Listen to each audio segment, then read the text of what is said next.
Trent Adler didn't expect to get punched in the face while walking his daughter to school.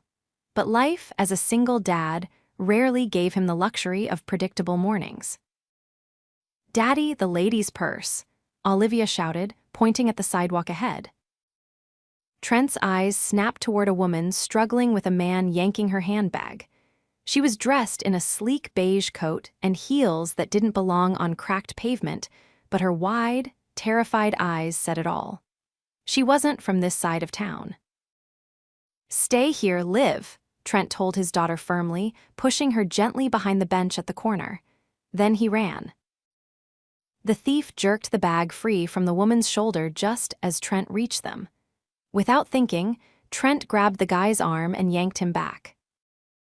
"Run," Trent barked at the woman. But she didn't run, she gasped. "Watch out." Too late, the thief slammed his fist into Trent's jaw. Pain exploded across his face as he stumbled back, but he didn't let go. He twisted the guy's wrist until the purse dropped. The thief cursed, kicked Trent in the ribs, and sprinted away down the alley. Trent bent over, catching his breath, blood dripping from his lip. The woman rushed to his side. "Oh my God, are you okay?" Her voice was breathless, urgent, British accent, expensive perfume, way out of place here. "I'm fine," he winced and wiped his mouth. "You all right?" She nodded, eyes wide. "You didn't have to do that."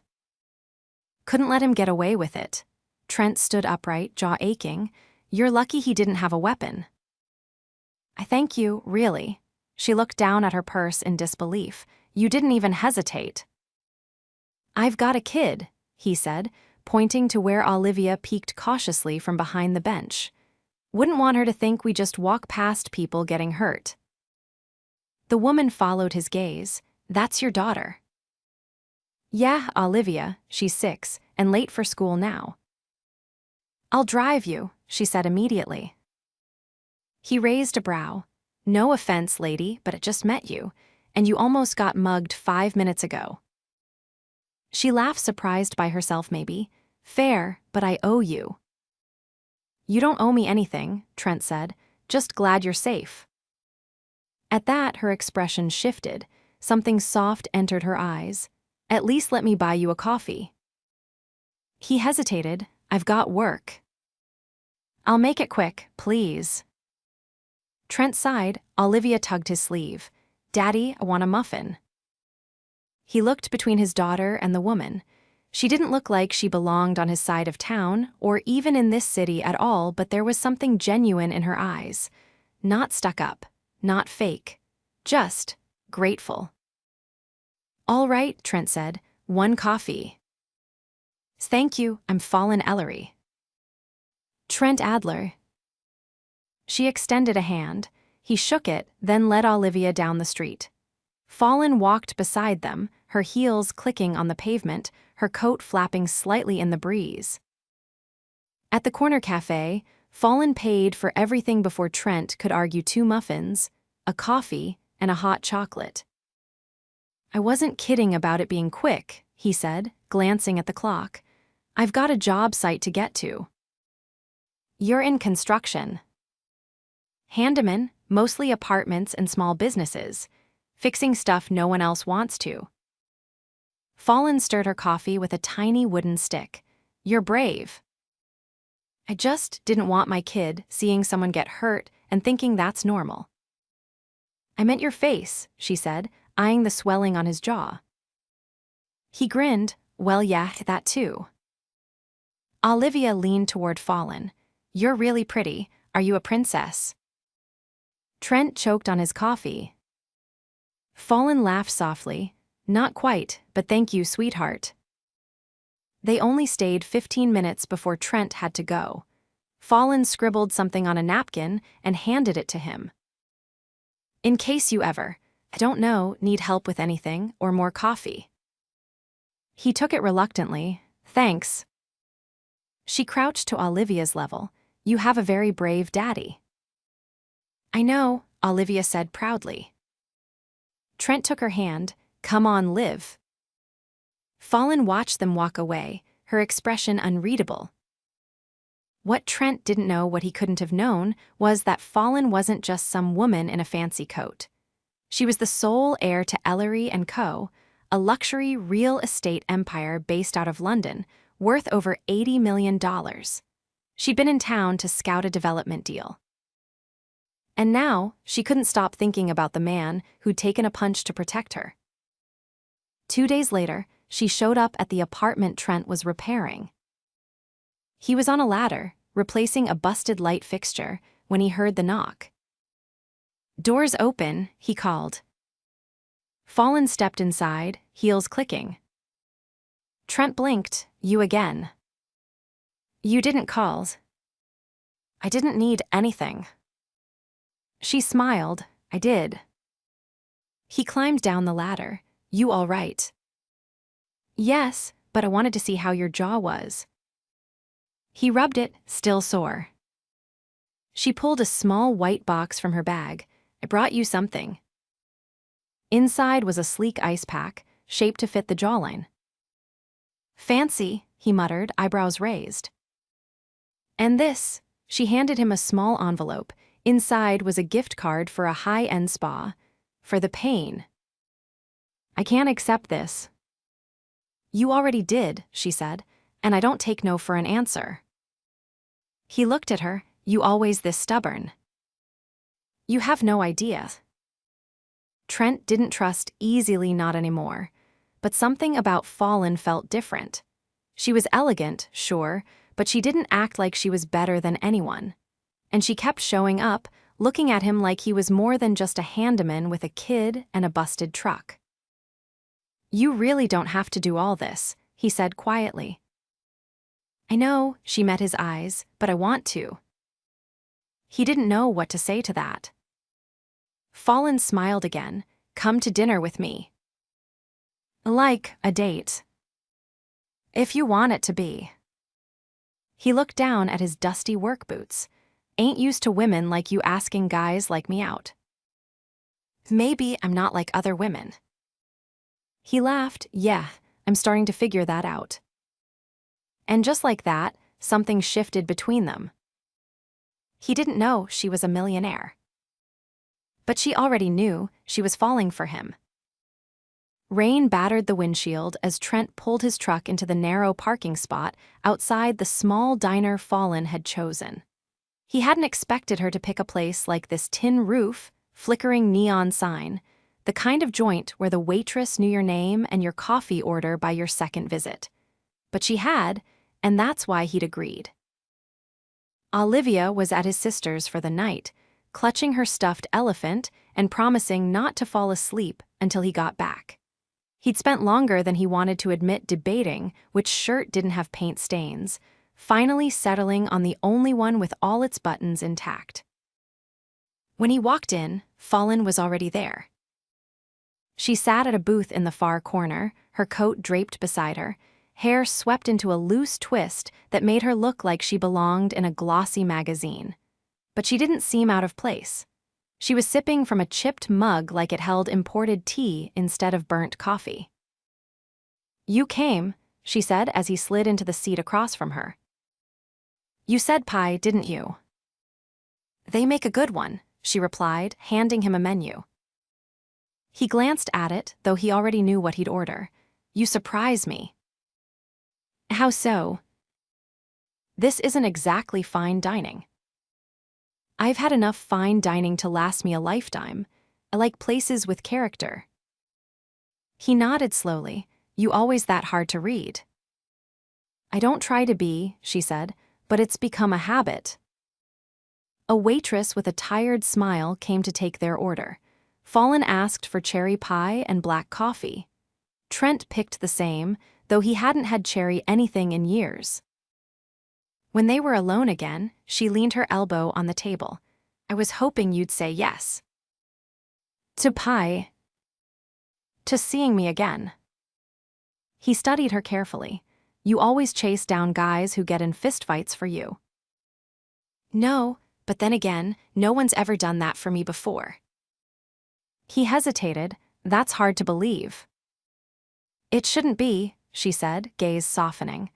Sometimes people only see what they can gain from you, not who you really are. He didn't ask what she meant.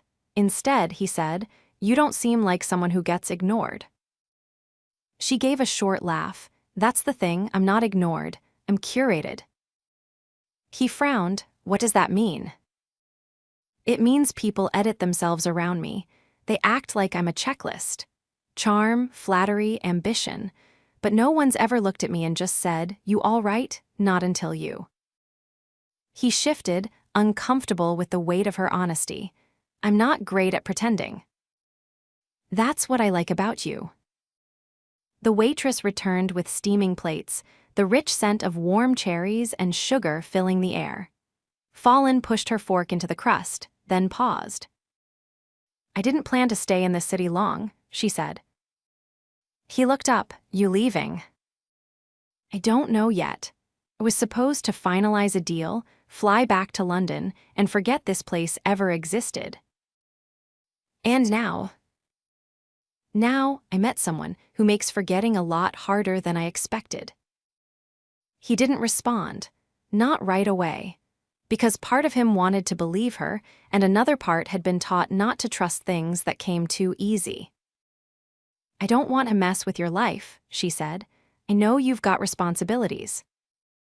He set his fork down. "You say that like it's a burden." "I said it like it's something real." She met his eyes, "And that's rare for me." He didn't know what to say to that, so he took another bite of pie. They talked about everything but themselves after that. Music. The way the rain made the city smell like iron and wet pavement. How Olivia wanted to be an astronaut one week and a pastry chef the next. Fallon told him about a time she got lost in Rome and ended up dancing with strangers in a plaza until sunrise. By the time they left, the rain had slowed to a mist, and she walked beside him to his truck. "Do you always tell stories like that?" he asked. "Only when I want someone to know me better." He unlocked the door and turned to face her. "You're not from around here." "No." "You planning to be?" She hesitated. "I'm thinking about it." Neither moved right away. The street was quiet, water dripping from lampposts, their breath visible in the cold. "Can I see you again?" she asked. "You already know where I work." "That's not a no." "It's not a yes either," he said, but his voice lacked conviction. She smiled. "Then I'll take that as progress." He watched her walk toward her car, a sleek black sedan that didn't belong in this kind of neighborhood. She waved before getting in.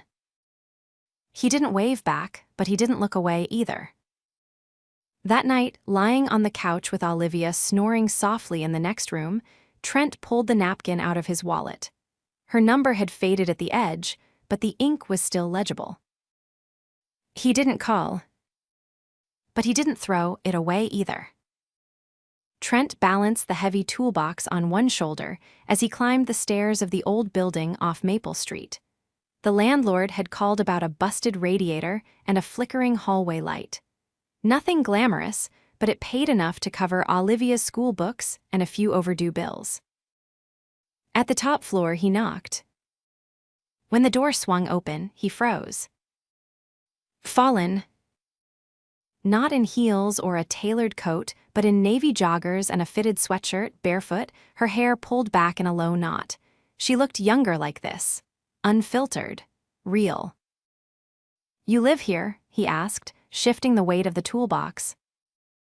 "Temporarily, I subleased it while I'm in town." She stepped aside. "Come in." He hesitated. "This the unit with the radiator problem?" She nodded, "And the light in the hallway. I didn't expect you to be the one they sent." "I didn't expect you to be behind the door." She gave a soft exhale, then motioned to the radiator along the far wall. "It started making a knocking sound last night. I thought it was going to explode." He crouched, setting the toolbox down, and inspected the base. "It's old, probably air in the line." She sank onto the couch, tucking one leg beneath her. "I didn't know you did work in this building." I take jobs where I can get them. Is that why you didn't call? He glanced up at her. Figured you'd be on a plane by now. I was supposed to be, but I asked for an extension on the deal. Why? She hesitated. I wasn't ready to leave. He returned his focus to the radiator, loosening the valve with a slow turn. A hiss of air escaped, followed by a stream of water. He caught it with a bucket, then tightened it again. I didn't mean to push you, she said quietly. You didn't. But you pulled away.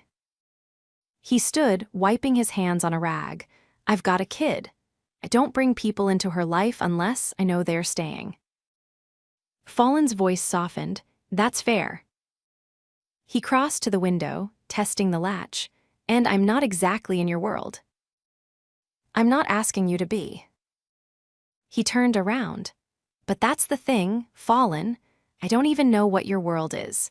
You show up with spa gift cards and perfect manners, but I don't know where you go when I'm not around. Who you are when you're not drinking coffee in a booth pretending you like cherry pie. She stood slowly. You want the truth. I want whatever's real. She crossed the room, stopping inches from him. My father owns Ellery & Co. We build high-rise properties in London, Tokyo, and Dubai. I'm the sole heir. Manage acquisitions and development portfolios across 5 countries. I've signed contracts worth more in a day than most people make in 10 years. That's where I go when I'm not with you. He didn't flinch, didn't step back. Just stared at her like he was weighing every syllable. Why didn't you tell me? He asked finally. Because I liked who I was around you. And I didn't want that to change because of a number on a balance sheet. He exhaled slowly. You think care about money. I think people do strange things when they find out. I'm not people, I'm me. I know, she said, that's what scares me. Something shifted in the room, like the air had thickened with unspoken truths. He watched her a moment longer, then walked over to the hallway light. He unscrewed the cover, replaced the flickering bulb with a spare from his bag, and flipped the switch. The hallway flooded with clean, steady light. She leaned against the doorframe, arms crossed. You didn't answer me. To what? Does this change things? He stood there, the bulb still warm in his hand. It doesn't change what I saw the first time I looked at you. What did you see? Someone scared, someone real, not money, not some empire, just you. She blinked, caught off guard. But it does change what I need to know next, he said. Are you staying? I don't know yet. That's not good enough. I'm trying, her voice cracked slightly, but I've never done this before. Done what? Let someone matter. He stepped toward her, slow and deliberate, until he was close enough to see the flicker of insecurity in her eyes. I don't need your money, he said. I don't need your name, but I do need to know you're not going to walk out the second it gets inconvenient. I wouldn't do that. Then stay. Her breath caught, stay where? Here in this mess, with me. The hallway light buzzed faintly above them. She looked up at him like she was seeing something she hadn't let herself believe could be real. Okay, she whispered. He nodded once, then turned back toward the radiator, grabbing the wrench. I still have to finish the job, he muttered. A laugh escaped her, unguarded and bright. It was the first time he'd heard her laugh like that. And it was the moment he knew he was in deeper than he'd ever expected. Fallen stood just outside the elementary school gates, nervously holding the envelope in her hand. The sounds of children laughing drifted across the playground, but her focus was locked on the door where Olivia would come out. She hadn't planned it this way. Hadn't anticipated that a 6-year-old might be the final thread tying her to this city. But here she was, dressed down in jeans and a soft gray coat, waiting for a little girl she barely knew, but already cared for more than she expected. She spotted her first. Olivia came skipping down the steps, her backpack bouncing behind her, hair in two uneven braids. A woman in her late 30s followed close behind Trent's sister, Evelyn. Fallon approached slowly. "Hi," she said, stopping a few feet away. Evelyn's smile was cautious. "You're Fallon." "Yes, I hope it's all right I'm here. Trent mentioned you'd be picking her up today." Olivia lit up the moment she saw her. "You came." Fallon crouched down. "I told you I'd try." "You missed art day, but it saved you a drawing." Olivia pulled a folded paper from her bag and handed it over. "It's us, at the zoo." Fallon unfolded it, heart catching at the wildly colorful lines. "You gave me a giraffe purse." "It's fancy," Olivia said matter-of-factly. "Like you." Fallon laughed genuinely. "I love it." Evelyn watched the exchange carefully. "He talks about you, a lot." Fallon stood. "Care about him and her, I just didn't expect it." "You're not the only ones." "I know what this looks like," Fallon said, voice steady, "but I'm not running." "I didn't say you were," Evelyn said, "but I've watched my brother get left before, and not just by women." Fallon nodded. "I'm not going to disappear." "You'd better mean that." "I do." That night, Trent opened his apartment door to find Fallon and Olivia sprawled on the floor with colored pencils, giggling over a half-finished zoo scene.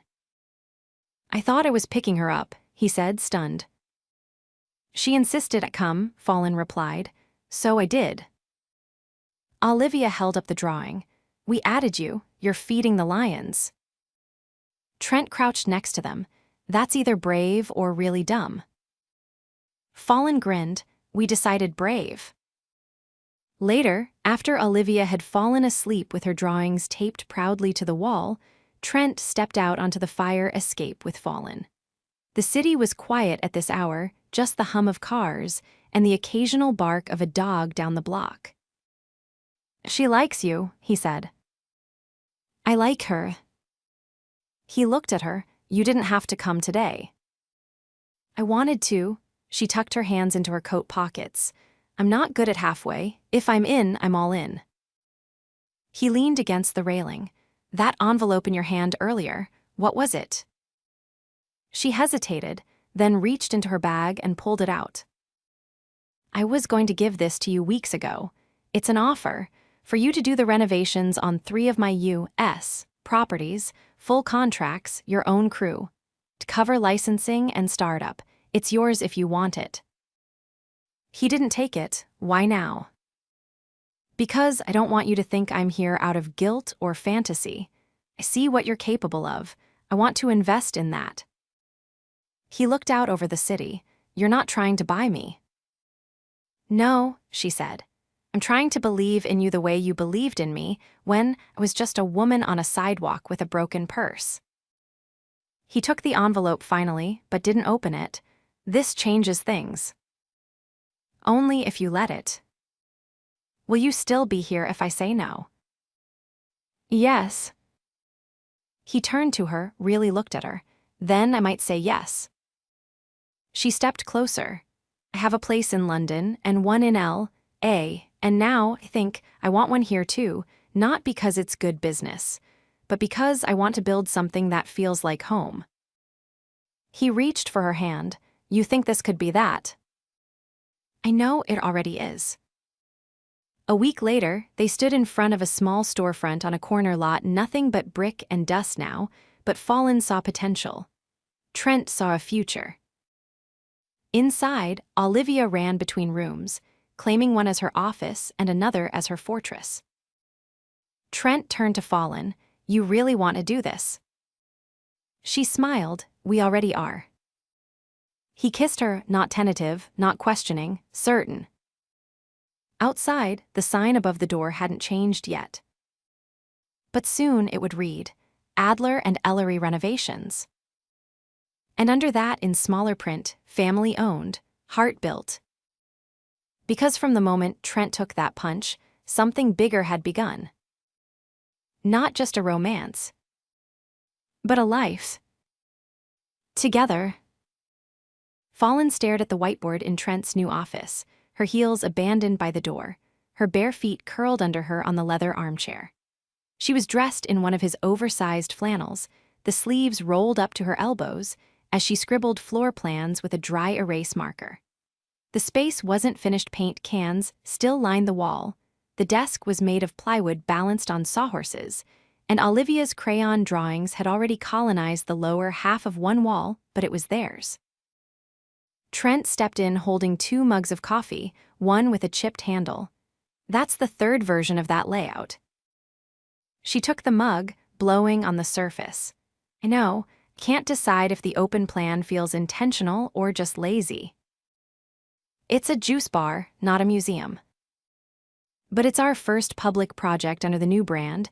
It has to feel different, thoughtful. He set his coffee down and leaned over the whiteboard, studying her scrawl. All right, then we lose the divider wall and push the seating closer to the front. That'll open the flow without making it echo. She looked up at him. That's actually good. He grinned. Occasionally I know what I'm doing. She pushed back in the chair, stretching. Keep waiting for this to feel like a mistake. And it doesn't, she tilted her head. Does it scare you? He leaned against the desk. What? That I'm starting a business with a woman who could outbid a Fortune 500 CEO and still have money left over for dessert. No, she said, amused, that it's not just the business. He met her eyes. It scared me more when I didn't know what you wanted. And now you do. I know you want a life, not just a plan. She stood slowly, walked to him and looped her arms around his waist. I don't need polished. I don't need perfect. I just need this. You've got it. She rested her head against his chest, and for a long moment they stood there, the city murmuring outside the second-story windows, the scent of fresh paint still lingering in the air. Later that evening, Trent took them to a rooftop downtown, one of the buildings Fallon had once considered buying and tearing down. Instead, she'd negotiated for the rooftop rights and turned it into a private garden space, half wildflowers, half patio, all magic under the string lights now glowing above them. Olivia darted between planters, counting bees. Fallon sat on the blanket Trent had laid out, her legs tucked to the side, her hair loose and catching the light like spun copper. Trent opened a small cooler, pulling out sandwiches and lemonade. You pack this? She asked, surprised. Don't look so shocked. I just assumed we were picking up takeout. Trying to impress you. You already did. They ate quietly for a while, watching the sun sink behind the skyline. Olivia, exhausted from her bee hunt, curled up with her head in Fallon's lap and promptly fell asleep. Trent watched them, then reached into his jacket pocket. I was going to wait, he said, his voice quieter now, but I don't want to. She looked up, confused. Wait for what? He held out a small black box. No velvet, no fanfare, just simple, solid truth. Her breath caught. I know this isn't how it usually goes, and I know your life was built on things that shine, but this is what I want. You, me, her, a real life, not perfect, not fancy, just ours. She opened the box. Inside was a gold band with a single diamond, not massive, not overstated, but radiant in its simplicity. You don't have to answer now, he added quickly. I just needed you to know. I'm saying yes, she said, her voice thick with emotion, before you even finish. You sure? I've never been more sure of anything. He leaned in and kissed her, careful not to wake the sleeping child between them. It was soft and slow and filled with the kind of certainty that only grows after surviving doubt. A week later, they were married in the garden behind Evelyn's house. It wasn't a grand event, just family, close friends, and one overexcited 6-year-old flower girl who dropped half the petals before the ceremony even started. Fallen wore a simple white dress with no designer label. Trent wore a navy suit Olivia had picked out, claiming the buttons made him look like a prince. There were no press releases, no headlines. Just vows whispered under fairy lights and an arch of wild roses Fallen had insisted on arranging herself. At the reception, Olivia stood on a chair and made a toast. "My new mommy is brave and pretty and makes the best pancakes. She makes Daddy laugh, even when he's grumpy. And now I have 2 superheroes, so that's really fair." Fallen cried through the whole thing. Afterward, they danced barefoot under the stars, the music low and tender. "You know," Fallen murmured against his shoulder, "I used to think love had to be complicated, that it came with conditions and negotiations." Trent kissed the top of her head, and now I know it just has to be chosen, every day, again and again." He held her tighter. "I'll choose you every time." And he did. They built the business slowly, carefully, turning run-down properties into community spaces, combining her vision with his hands-on instincts. Olivia helped name the projects the Lemon Loft, the Painted Corner, the Starclimb Library. Each one became a piece of their story. Fallen never went back to London full-time. She kept a small office there, but chose to live in the city where Trent and Olivia had built their lives. She didn't need glass towers or gala invites anymore. She had everything she needed in a 2-bedroom home with blue shutters and a porch swing Olivia helped paint. Sometimes, late at night, when the world was quiet and their daughter was asleep upstairs, Trent would pull Fallen close and whisper the same words into her hair. "I'd still take that punch for you." And every time, she'd answer the same way. "I'd still fall for you on that sidewalk." And they did. Again and again. Forever,